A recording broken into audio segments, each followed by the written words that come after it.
വറഹ്മത്തുള്ളാ. പ്രിയപ്പെട്ട സുഹൃത്തുക്കളെ, നമ്മളൊക്കെ ഒരു പുതിയ ഫോൺ വാങ്ങാൻ ഉദ്ദേശിച്ചാൽ നമ്മൾ ആദ്യം തന്നെ ചെയ്യുന്നത് എന്താണ്? യൂട്യൂബിൽ നമ്മൾ ഉദ്ദേശിക്കുന്ന ഫോണിൻ്റെ പേര് നമ്മൾ അടിച്ചു നോക്കും. എന്നിട്ട് നമ്മുടെ കേരളത്തിൽ ഇപ്പോൾ ഒരുപാട് ടെക് ബ്ലോഗർമാരായിട്ടുള്ള ആളുകളുണ്ട്. അപ്പോൾ അവരൊക്കെ എന്താണ് ഈ ഫോണിനെക്കുറിച്ച് അവരുടെ റിവ്യൂ എന്ന് നമ്മൾ നോക്കും. ഈ വീഡിയോസൊക്കെ കണ്ടിട്ടാണ് നമ്മൾ ഫോണ് നമ്മൾ ഓർഡർ ചെയ്യുന്നത് അല്ലെങ്കിൽ പോയിട്ട് വാങ്ങുന്നത്. സത്യം പറഞ്ഞു കഴിഞ്ഞാൽ ഇതുപോലെയുള്ള ഈ ടെക് വ്ളോഗ് ചെയ്യുന്ന വീഡിയോ ചെയ്യുന്ന മിക്ക യൂട്യൂബർമാരും ഒരു ഫോണൊന്നും അവർ കൂടുതൽ ഉപയോഗിക്കുന്നില്ല. അറിയാൻ കഴിഞ്ഞിടത്തോളം 2 ആഴ്ച പോലും ഇവരൊരു ഫോൺ ഉപയോഗിക്കുന്നില്ല. ഒരു മാസം തികച്ച് ഇവരെന്തായാലും ഫോൺ ഉപയോഗിക്കുന്നില്ല എന്ന് മാത്രമല്ല, പലരും ആഴ്ചകളിൽ ഫോൺ മാറ്റുന്ന ആളുകൾ വരെ ഉണ്ട്. അപ്പോൾ ഇവർ ഏതെങ്കിലും ഒരു കമ്പനി ഒരു പുതിയ ഫോൺ ഇറക്കി കഴിഞ്ഞാൽ ഇവരുമായിട്ട് ബന്ധപ്പെടുന്നു, ആ ഫോൺ ഇവർക്ക് കൊടുക്കുന്നു. ആ ഫോൺ 1-2 ആഴ്ച അല്ലെങ്കിൽ ഒരു 5-6 ദിവസം ഇവർ ഉപയോഗിച്ച ശേഷം അല്ലെങ്കിൽ കിട്ടിയ ഉടനെ തന്നെ അതിൻ്റെ റിവ്യൂ ചെയ്യുന്നു. ഇത് അങ്ങനെയാണ്, ഉഷാറാണ്, നല്ല പെർഫോമൻസ് ആണ്, അങ്ങനെയാണ്, തേങ്ങയാണെന്നൊക്കെ പറഞ്ഞുകൊണ്ട് ഇവർ നന്നായി തള്ളിമറിക്കും. കാരണം ഇവർ പണം കൊടുത്തിട്ടാണ് ഈ വീഡിയോ ഇവർ ചെയ്യുന്നത്. ഇവരിൽ നിന്ന് പണം വാങ്ങിയിട്ട്, കമ്പനിയിൽ നിന്ന് പണം വാങ്ങിയിട്ടാണ് ഇവർ വീഡിയോ ചെയ്യുന്നത്. അങ്ങനെ വീഡിയോ ചെയ്യുമ്പോൾ സ്വാഭാവികമായിട്ടും ആ ഫോണിൻ്റെ നെഗറ്റീവ് വശങ്ങളൊന്നും മിക്ക ആളുകളും പറയൂല. അധിക വ്ളോഗർമാരും നന്നായി തള്ളിമറിക്കും. ഈ തള്ളു കേട്ടുകൊണ്ടാണ് നമ്മൾ പോയി ഫോൺ വാങ്ങുന്നത്. ഒരിക്കലും ഇവരുടെ തള്ളു കേട്ടുകൊണ്ട് നമ്മൾ കടയിൽ പോയിട്ട് ഫോൺ വാങ്ങരുത്. ഒരു ഫോൺ നമ്മൾ വാങ്ങാൻ ഉദ്ദേശിക്കുന്നുണ്ടെങ്കിൽ ആ ഫോൺ നമ്മുടെ പരിചയത്തിലുള്ള ആരെങ്കിലും ഉപയോഗിക്കുന്നുണ്ടെങ്കിൽ അവരോട് ചോദിക്കുക. ഒരു സാധാരണക്കാരനായ ഒരാളെന്തായാലും 1 വർഷമെങ്കിലും ഒരു ഫോൺ ഉപയോഗിക്കും. അങ്ങനെ നമ്മൾ ഉദ്ദേശിക്കുന്ന ഫോണ് അല്ലെങ്കിൽ നമ്മുടെ കൂട്ടുകാർ ഉപയോഗിക്കുന്ന ഫോണിനെ കുറിച്ച് അവരോട് അഭിപ്രായം ചോദിച്ചിട്ട് താല്പര്യമുണ്ടെങ്കിൽ മാത്രം നമ്മൾ ആ ഫോൺ വാങ്ങാൻ നിൽക്കുക. മിക്ക വ്ളോഗർമാരുടെയും അവസ്ഥ ഇങ്ങനെയാണ്. കാരണം ഇപ്പോൾ ഞാൻ അറിഞ്ഞിടത്തോളം മറ്റൊരു കാര്യം കൂടെ ഇതിലുണ്ട്. അഥവാ ഇവരുടെ കമ്പനിയിൽ നിന്ന് ഇത്ര ഫോണ് ഇവരിപ്പോൾ ഒരു വീഡിയോ, ഒരു മൊബൈൽ ഫോണിൻ്റെ വീഡിയോ ഇവർ ചെയ്യുമ്പോൾ ആ ഫോൺ വാങ്ങാനുള്ള ലിങ്ക് കൂടെ ഇവർ യൂട്യൂബിൻ്റെ വീഡിയോയുടെ താഴെ ഡിസ്ക്രിപ്ഷനിൽ ഇവർ കൊടുക്കും. ഈ ലിങ്കിൽ കയറിയിട്ട് ഇത്ര ആളുകൾ ഇവരുടെ ഈ ഫോൺ വാങ്ങിക്കഴിഞ്ഞാൽ ഇവർക്കൊരു കോംപ്ലിമെൻ്റ് ഇവർക്ക് കിട്ടുന്നുണ്ട്. അപ്പോൾ നമ്മൾ സാധാരണ ഈ ഡോക്ടർമാർക്ക് മരുന്ന് വിറ്റ് കഴിഞ്ഞാൽ ഇത്ര എണ്ണം മരുന്ന് വിറ്റ് കഴിഞ്ഞാൽ ഡോക്ടർമാർക്ക് കോംപ്ലിമെൻ്ററിയൊക്കെ ഉണ്ട്. പല സാധനങ്ങളും കമ്പനി ഇവർക്ക് പ്രൊവൈഡ് ചെയ്യും എന്നൊക്കെ പറഞ്ഞതുപോലെ ഇത്ര എണ്ണം ഇവരുടെ ഈ ലിങ്ക് വഴി ആളുകൾ കയറിയിട്ട് വാങ്ങിയാൽ ഒരു കമ്മീഷൻ ഇവർക്ക് കിട്ടുന്നുണ്ട്. ഇത് കിട്ടുന്നതിന് വേണ്ടിയിട്ട് തന്നെ ഇവർ ഈ ഫോണിനെ പരമാവധി ഹൈപ്പ് ചെയ്ത് ഇവർ കാണിക്കും. ഇതിൽ പെട്ടുകൊണ്ട് പല ആളുകളും പോയി ഫോൺ വാങ്ങും. പിന്നീട് അവർക്ക് പല നിലക്കുള്ള പ്രശ്നങ്ങളും പറ്റും. 1 വർഷം പോലും ഉപയോഗിക്കാൻ പറ്റാത്ത തരത്തിൽ ആ ഫോൺ കേടുവരും. ഞാൻ തന്നെ ഏകദേശം 2 വർഷം മുമ്പ് ഇതുപോലെ ഒരു സാംസങ്ങിൻ്റെ ഫോൺ വാങ്ങി. ഇതുപോലെ ഒരു വീഡിയോ ഒക്കെ ഒരുപാട് നോക്കി, എല്ലാവരും നല്ല തള്ളി മറിക്കുന്നുണ്ട്. ആ തള്ളും കേട്ട് ഞാൻ ഫോൺ വാങ്ങി. 5-6 മാസം കഴിഞ്ഞപ്പോഴേക്ക് ഫോൺ ഹാങ് ആവാൻ തുടങ്ങി. ഫോണ് ബാറ്ററി ചാർജിൻ്റെ പ്രശ്നങ്ങൾ തുടങ്ങി. പിന്നെ അതിന് ശേഷം ഞാൻ ആ പരിപാടി നിർത്തിയതാണ്. കാരണം ഇവർ പണത്തിന് വേണ്ടിയിട്ടാണ് ഇത്തരം വീഡിയോകളൊക്കെ ചെയ്യുന്നത്. മിക്ക വീഡിയോകളും ഫേക്കാണ്. സാധാരണക്കാരായ ആളുകളൊക്കെ ഈ വീഡിയോ കണ്ടുകൊണ്ട് ഈ ഫോൺ ഓർഡർ ചെയ്യുന്നു അല്ലെങ്കിൽ പോയി ഫോൺ വാങ്ങിപ്പെടുകയാണ്. ഇതൊക്കെയാണ് ഈ പ്രൊമോഷൻ വീഡിയോയുടെ പിന്നിലുള്ള ഓരോരോ അവസ്ഥകൾ. ഇനി അതുപോലെ തന്നെ ഈ ഫുഡ് വ്ളോഗർമാരായിട്ട് ഒരുപാട് ആളുകൾ ഇപ്പോൾ ഉണ്ട്. അപ്പോൾ ധാരാളം ഫുഡ് വ്ളോഗർമാരുണ്ട്.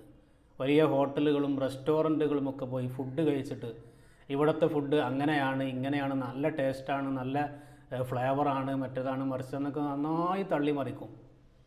ഈ വീഡിയോ കണ്ടുകൊണ്ട് ദൂര സ്ഥലങ്ങളിൽ നിന്ന് പോലും ഈ ഹോട്ടലിലേക്ക് മാത്രമായിട്ട് ആളുകൾ ഫുഡ് കഴിക്കാൻ പോകും. അവിടെ ചെന്നുള്ള അവസ്ഥ എന്താ? ഇവർ ഈ പറയുന്നത് പോലെയുള്ള വലിയ ടേസ്റ്റും കാര്യങ്ങളൊന്നും അവിടുത്തെ ഫുഡിനുണ്ടാവില്ല. സാധാരണ നമ്മൾ കഴിക്കുന്ന, നമ്മുടെ നാട്ടിൽ നിന്ന് കഴിക്കുന്ന അതേ ഭക്ഷണം തന്നെ ആയിരിക്കും അവിടെയും കൊടുക്കുന്നത്. അപ്പോൾ ഈ മേഖലയിലും ഈ ഫുഡ് വ്ളോഗ് ചെയ്യുന്ന മേഖലയിലെ വ്ളോഗർമാരും 90% ആളുകളും ആദ്യം തന്നെ ഇവരിൽ നിന്ന് പണം കൈപ്പറ്റിയ ശേഷമാണ് അങ്ങോട്ട് പോകുന്നതും അവിടെ വെച്ച് ഈ വീഡിയോ ചെയ്യുന്നതൊക്കെ.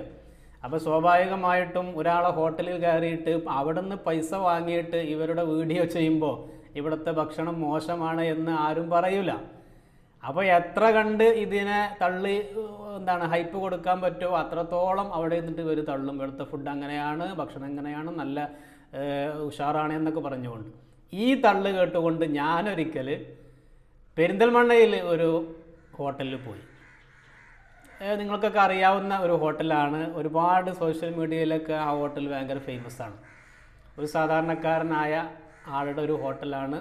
പേരൊന്നും ഞാൻ പറയുന്നില്ല. പെരിന്തൽമണ്ണ ടൗണിൽ നിന്ന് കുറച്ചാണ് പോയാലുള്ളൊരു ഹോട്ടലാണ്. ആ ഹോട്ടലിൽ ഞാനെൻ്റെ കൂട്ടുകാരനും കൂടി പോയി. അവിടെ ചെന്ന് നോക്കുമ്പോൾ സർവീസ്, എന്നെ സംബന്ധിച്ചിടത്തോളം സർവീസ് വളരെ മോശമായിരുന്നു. ഈ പറയുന്നത് പോലുള്ള സർവീസൊന്നും അവിടെ കണ്ടിട്ടില്ല. അഥവാ നന്നായി ആളുകളുണ്ട്, നല്ല തിരക്കുള്ള സമയത്താണ്. അത്യാവശ്യം എല്ലാ ദിവസവും ഇങ്ങനെ തന്നെയാണ് എന്നൊക്കെയാണ് അടുത്തിരിക്കുന്ന ആളുകൾ പറഞ്ഞത്. നല്ല തിരക്കാണ്. 12 മണി മുതൽ ഏകദേശം 3-3:30 വരെ നല്ല തിരക്കാണ്.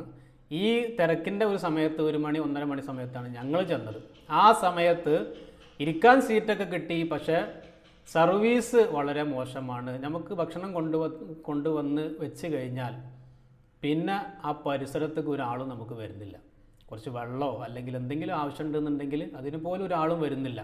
വെള്ളം നമുക്ക് വേണമെന്നുണ്ടെങ്കിൽ നമ്മൾ എഴുന്നേറ്റ് ഏത് ടേബിൾ മേലാണോ ജഗ്ഗിരിക്കുന്നത് അവിടെ നിന്ന് നമ്മൾ വെള്ളം എടുത്ത് കുടിക്കേണ്ട ഒരവസ്ഥ. സർവീസ് വളരെ മോശം. അതുപോലെ തന്നെ അവിടുത്തെ ഭക്ഷണത്തിൻ്റെ അവസ്ഥ എന്ന് പറഞ്ഞു കഴിഞ്ഞാൽ ഈ വീഡിയോയിൽ ഇവർ പറയുന്നത് പോലെയുള്ള യാതൊന്നും അവിടുത്തെ ഭക്ഷണത്തിൽ, നമ്മുടെ നാട്ടിൽ നിന്ന് വ്യത്യസ്തമായിട്ട് അവിടുത്തെ ഭക്ഷണത്തിൽ എനിക്കൊന്നും കാണാൻ കഴിഞ്ഞില്ല. എൻ്റെ സുഹൃത്ത് പറഞ്ഞത് തന്നെയാണ്. ഭക്ഷണം ക്വാണ്ടിറ്റി ഉണ്ട്, അത്യാവശ്യം ഒരാൾക്ക് നന്നായി വയറ് നിറച്ച് കഴിക്കാൻ മാത്രമുള്ള ഭക്ഷണമുണ്ട്, അത്യാവശ്യം നല്ല പീസുണ്ട്. പക്ഷേ എന്നെ സംബന്ധിച്ച് ഞാൻ മനസ്സിലാക്കിയെടുത്തോളം അതിൽ ധാരാളം ഓയിൽ, നമ്മൾ ഭക്ഷണം കഴിക്കുന്ന പ്ലേറ്റിൽ ആ ഇലയുടെ അടിയിൽ ഭാഗം മുഴുവനും ഓയിൽ നിൽക്കുകയാണ്. അപ്പോൾ ഈ ഡാൽഡയും നെയ്യും ഓയിലും എല്ലാം കൂടെ ഒഴിച്ചിട്ട് ഈ സാധനം ഇതിമേലിങ്ങ് നിർത്തിയിരിക്കുകയാണ്. നമുക്കിടുന്ന പ്ലേറ്റിൽ പോലും അത്ര കണ്ട് ഓയിലുണ്ട് എങ്കിൽ ഇതിൽ എത്രമാത്രം ഓയിൽ അവർ ഉപയോഗിച്ചിട്ടുണ്ടാകും. അപ്പോൾ കൂടുതലായിട്ടും ഈ ബിരിയാണിക്കൊക്കെ ഉപയോഗിക്കുന്ന ഈ ഡാൽഡ അല്ലെങ്കിൽ ഓയിൽ, സൺഫ്ലവർ ഓയിൽ എന്ന് പറയുന്ന സാധനമാണ്. പക്ക ഡേഞ്ചറാണ് അതൊക്കെ. ഈ രൂപത്തിൽ അവിടെ നിന്ന് സ്ഥിരമായിട്ട് ഒരാൾ ഈ ബിരിയാണി കഴിച്ചു കഴിഞ്ഞാൽ ഉറപ്പായിട്ടും അദ്ദേഹത്തിൻ്റെ പ്രഷറും ഷുഗറും ഒക്കെ കൂടും. എപ്പോൾ കിഡ്നി അടിച്ചു പോയി എന്ന് ചോദിച്ചാൽ മതി. ആ രൂപത്തിലുള്ള ഭക്ഷണമാണ് അവിടെ കൊടുക്കുന്നത്. മറ്റ് ഭക്ഷണത്തിൻ്റെ അവസ്ഥ എന്താ എനിക്കറിയില്ല. ഞങ്ങൾ കഴിച്ച ഇതാണ്. അത്യാവശ്യം നല്ലുണ്ട്. പലരും ഈ ഓവർ ക്വാണ്ടിറ്റി കൊടുത്താലും പ്രശ്നമാണ്. കാരണം ചില ആളുകളൊക്കെ എത്ര ആളുകളായാലും കഴിക്കുന്നതിനൊക്കെ ഒരു പരിധിയുണ്ട്. വല്ലാതെ നമ്മൾ ഓവർ ക്വാണ്ടിറ്റി കൊടുത്തു കഴിഞ്ഞാൽ ഭക്ഷണം വേസ്റ്റാക്കിയിട്ട് അവർ നീച്ചു പോകും. പ്രൈസും അത്യാവശ്യം കുഴപ്പമില്ല, വലിയൊരു തിരക്കടില്ലാത്ത പ്രൈസാണ്. അത് അത്രയും പ്രൈസ് കുറവാണ് എന്ന് എനിക്ക് തോന്നിയത്. പക്ഷേ ക്വാണ്ടിറ്റി കൂടുതൽ കൊടുക്കുമ്പോൾ നമ്മൾ പ്രത്യേകം ശ്രദ്ധിക്കണം. കാരണം ഭക്ഷണമാണ്. മിക്ക ആളുകളും ഈ വീഡിയോ കണ്ടിട്ട് എന്താണ് ഈ ഭക്ഷണത്തിൻ്റെ അവസ്ഥ എന്നറിയുന്നതിന് വേണ്ടിയിട്ട് വെറുതെ അവിടെ കയറിയിട്ട് അത് രുചി നോക്കുന്ന, അല്ലെങ്കിൽ ജസ്റ്റ് ഒന്ന് കഴിച്ച് നോക്കാം എന്ന ഉദ്ദേശത്തിൽ വന്ന ആളുകളുമുണ്ട്. അവർ മുഴുവനായിട്ടൊന്നും കഴിക്കില്ല. ഞാനവിടെ ഇരുന്ന് നോക്കിയിടത്തോളം മിക്ക ആളുകളും ഒരു 1/4 ഭാഗത്തോളം വേസ്റ്റാക്കിയിട്ട് എണീറ്റ് പോവുകയാണ്. കാരണം ക്വാണ്ടിറ്റി ഓവറായാലും പ്രശ്നമാണ്. അപ്പോൾ ഇവർ വീഡിയോയിൽ പറയും ക്വാണ്ടിറ്റി നല്ലുണ്ട്, അതൊക്കെ നല്ലത് തന്നെയാണ്. പക്ഷേ ക്വാണ്ടിറ്റി എപ്പോഴും എല്ലാവർക്കും ഒരുപോലെ നല്ലതാണോ എന്നുള്ളത് നമ്മൾ ശ്രദ്ധിക്കണം. ക്വാണ്ടിറ്റിയേക്കാളും എന്നെ സംബന്ധിച്ചിടത്തോളം ക്വാളിറ്റിയിലാണ് ഏറ്റവും നല്ലത് ഭക്ഷണം കൊടുക്കുമ്പോൾ. പിന്നെ സർവീസ്, ഇത് രണ്ടും വളരെ മോശമായിരുന്നു. ഒരുപാട് നെയ്യും ഓയിലും മറ്റ് ഡാൽഡയും ഒക്കെ ഇട്ടുകൊണ്ട് ഈ രൂപത്തിൽ ഭക്ഷണം ഉണ്ടാക്കിയിട്ട് ആളുകൾക്ക് കൊടുത്തു കഴിഞ്ഞാൽ മാരകമായ പല അസുഖങ്ങളും അതുമൂലം നമുക്ക് പിടിപെടും. അപ്പോൾ ഈ ഫുഡ് വ്ളോഗർമാരുടെ അവസ്ഥ ഇതാണ്. മിക്ക ആളുകളും പണം വാങ്ങിയിട്ടാണ് അവിടെ ഇരുന്നിട്ട് വീഡിയോ ചെയ്ത് തള്ളിമറിക്കുന്നത്.